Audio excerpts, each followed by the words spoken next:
Hello friends, जय Jagannath. Welcome to पिकेटेक study YouTube channel. तो फ्रेंड्स, त्रिस्तरीय पंचायत इलेक्शन 2022 एबे हेबाकू जाउची। सेथिपाई सारा ओडिशा रे मोट 6234 टी पंचायत रे सरपंच, वार्ड मेंबर एवं समिति सभ्य, जिला परिषद मानकर नॉमिनेशन सरीजी। तो फेब्रुआरी 16 रु आरंभ होई जो भोट देवा पर्याय 16 रु 24 आपण माने भोट देबे आ बाछिबे आपणकर सरपंच को। कोन आपण माने जानिचंती जाहाकू आपण माने भोट देई सरपंच हिसाब रे बाछिबे सेही सरपंचकर क्षमता कौन रही, तो से सरपंचकर कार्य कौन रही, से सरपंच आपण को की सेवा प्रदान करेंगे आ सरपंचकर कार्य कौन। सरकार कौन पाई सबु पंचायत जड़े जड़े सरपंच को नियुक्त करुँच। तो से विषय रे संपूर्ण वीडियो टी देखु। से विषय आज वीडियो आम आपण मानक कहू कि सरपंचकर कार्य कौन, क्षमता कौन एवं पंचायत थिबा VLW एवं ग्राम रोजगार सेवक GRS कार्य कौन। तो वीडियो को संपूर्ण शेष पर्यंत देखो। आ शेष पर्यंत देखा पूर्व जदि आम चैनल को आपण मैंने सब्सक्राइब करना तो चैनल टी जल्दी जल्दी सब्सक्राइब करदेवाई समस्त को अनुरोध। तो चलते जानिए सरपंचर क्षमता कौन। तो सरपंचर क्षमता और तार कार्य कौन। तो प्रथम जानिबा सरपंच क्षमता, द पावर ऑफ सरपंच। तो ओडिशा ग्राम पंचायत आईन रे 19 धारा अनुसार सरपंच केते गुडे क्षमता प्रदान करा जायछि। तो से क्षमता गुड़िक है सरपंच पंचायत मुख्य कार्यपालक रूपे दायित्व तुलाइबे। द्वितीयटी है से ग्राम सभा और पंचायत बैठक को नियमित भाव में डकाइबे एवं से निजे अध्यक्षता करेंगे एवं से ग्राम सभा गृहीत होता समस्त प्रस्ताव गुड़ी को कार्यकारी करेंगे। तृतीय है ग्राम पंचायत तरफ आवश्यक प्रतिश्रुति देवा सह चुक्तिपत्र स्वाक्षर करिथांती। चतुर्थटी है ग्राम पंचायत वार्षिक बरणी अध्यक्षतार उपस्थापित होता है। पंचमटी है अधीन कर्मचारी मान कार्यशैली से नियंत्रण करेंगे। अधीन कर्मचारी VLW एवं GRS एवं अन्य जो पंचायत सब सरकारी कर्मचारी रही से नियंत्रण करेंगे। आउ षष्ठटी है पंचायतर विकास निमंते संविधान अनुमोदित पदक्षेप ग्रहण करेंगे।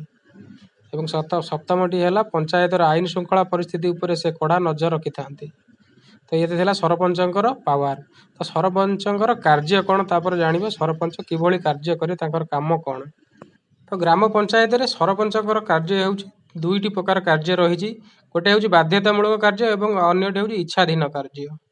तो बाध्यतामूलक कार्य कौन तो आपण मैंने जानते बाध्यतामूलक कार्य कौन जो काम करने से बाध्य। तो से कार्य गुड़िक कौन है तो से कार्य गुड़िक है सर्वसाधारण पुष्करिणी खनन, पानीय जल जोगाण एवं सेगुड़िकर रक्षणाबेक्षण। एवं द्वितीय हूँ ग्राम्य रास्ता निर्माण, रक्षणाबेक्षण एवं मरामती। तृतीयटी है जन स्वास्थ्य रक्षा, संक्रामक रोगर निराकरण एवं अलिया आवर्जना नाल निर्माण। ये सब है बाध्यतामूलक काम। यही सब कार्य को सरपंच करने को बाध्य। चतुर्थटी है पंचायत संपत्ति एवं कोठाबाड़ी परिचालना, रक्षणाबेक्षण। जन्म, मृत्यु और विवाहर पंजीकरण करने हूँ सरपंचर बाध्यतामूलक कार्य। हाट एवं बजार नियंत्रण करने भी सरपंचर कार्य। एवं प्राथमिक शिक्षा प्रसार एवं परिचालना करने सरपंचर बाध्यतामूलक कार्य। से काम को से निश्चय करेंगे। एवं अन्यटी है इच्छाधीन कार्य। इच्छाधीन कार्य होउछि तो इच्छाधीन कार्य कौन। इच्छाधीन कार्य होउछि तांको इच्छा हेले से कार्य करि परिबे, न होले भी न करि परिबे तांको इच्छा न होले।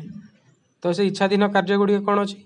तो इच्छाधीन कार्य गुड़िक होउछि पथ पार्श्व वृक्षरोपण, सामाजिक वनीकरण, मृत्तिका संरक्षण एवं नानाविधि जमीर आबद्धीकरण करिबा, समवाय समिति गठन करने, परिचालना करने, धर्मशाला, अतिथिशाला, पाठागार, क्लब, युवक संघ, महिला समिति गठन, यही सब है इच्छाधीन कार्य। कार्य से चाहिए करेंगे, न चाहिए करेंगे, बाध्यता नुहे।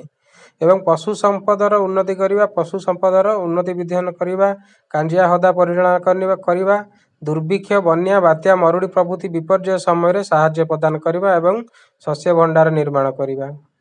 एवं अन्य किछि इच्छाधीन कार्य अच्छी सेगुड़ी हूँ अण अनुष्ठानिक एवं पौढ़ शिक्षार प्रसार करने, निशा अस्पृश्यता दुर्नीतिर निराकरण करने, माली मकदमा को निरुत्साहित करने एवं आपोष समाधान प्रोत्साहन करने, कंसेईखाना निर्माण करने, परिचालना करने, यह सब हूँ सरपंचर इच्छाधीन कार्य।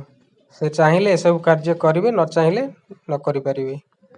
तो परवर्ती हूँ VLW एवं GRS कार्य कौन। पंचायत VLW एवं GRS कार्य कौन। जेहेतु सरपंच मानकर कौन क्वालिफिकेशन न था से सरकार प्रति पंचायत VLW ବା ଭିଲେଜ ଲେବଲ ୱାର୍କର ଏବଂ GRS ଗ୍ରାମ ରୋଜଗାର ସେବକ ନାମକ ଦୁଇଟି ସରକାରୀ କର୍ମଚାରୀଙ୍କୁ ନିଯୁକ୍ତି କରିଛନ୍ତି। ସେମାନେ ପଞ୍ଚାୟତରେ ସରପଞ୍ଚଙ୍କୁ ପ୍ରତ୍ୟେକ ସରକାରୀ ଯୋଜନାରେ ଆସୁଥିବା ସମସ୍ତ କାର୍ଯ୍ୟକୁ ସେମାନେ ତଦାରଖ କରିବେ ଏବଂ କାଗଜପତ୍ର କାର୍ଯ୍ୟ କରିବେ ଏବଂ ସେ କାର୍ଯ୍ୟକୁ ସମ୍ପୂର୍ଣ୍ଣ ରୂପେ ତଦାରଖ କରିବେ।